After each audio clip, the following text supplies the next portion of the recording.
मनोज जरांगे पाटील यांनी आपलं उपोषण आता सोडलेलं आहे आणि त्यांनी असं म्हटलंय, त्यांनी सरकारला काहीसा इशारा सुद्धा देऊन टाकलाय। इथून पुढे उपोषण करणार नाही तर थेट समोरासमोर जाऊन लढणार असंही मनोज जरांगे पाटील यांनी केलेलं आहे। यांनी म्हटलेलं आहे, आरोपींचं समर्थन करणं हे दुर्दैवी आहे असं जरांगेंनी टीका केली आहे। फाशीची वेळ आली म्हणून आसरा घेण्यासाठी धनंजय मुंडे गेले असं त्यांचं म्हणणं आहे। धनंजय मुंडेंची पाठराखण म्हणजे गुंड सांभाळणं असंही जरांगे पाटील यांनी म्हटलेलं आहे आणि आरोपींचं समर्थन करणं हे राज्याचं दुर्दैव असल्याचं भाष्य मनोज जरांगे यांनी केलंय। आपल्याला माहिती आहे, धनंजय मुंडे यांनी भगवानगडावरती जाऊन महंत नामदेव शास्त्री महाराज यांची भेट घेतलेली होती।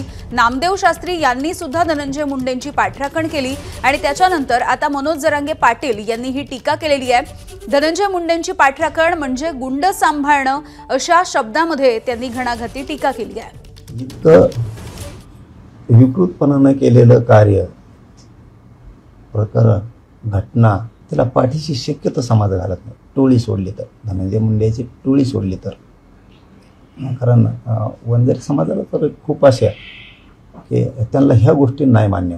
संप्रदायावर परिणाम होण्याचा काय संबंध? गुंड थोडे संप्रदाय चालवते। बाबाजी असं बोलतील असं वाटत नाही आणि ते बोलले असतीलच तर दुरुस्त सुद्धा करतील।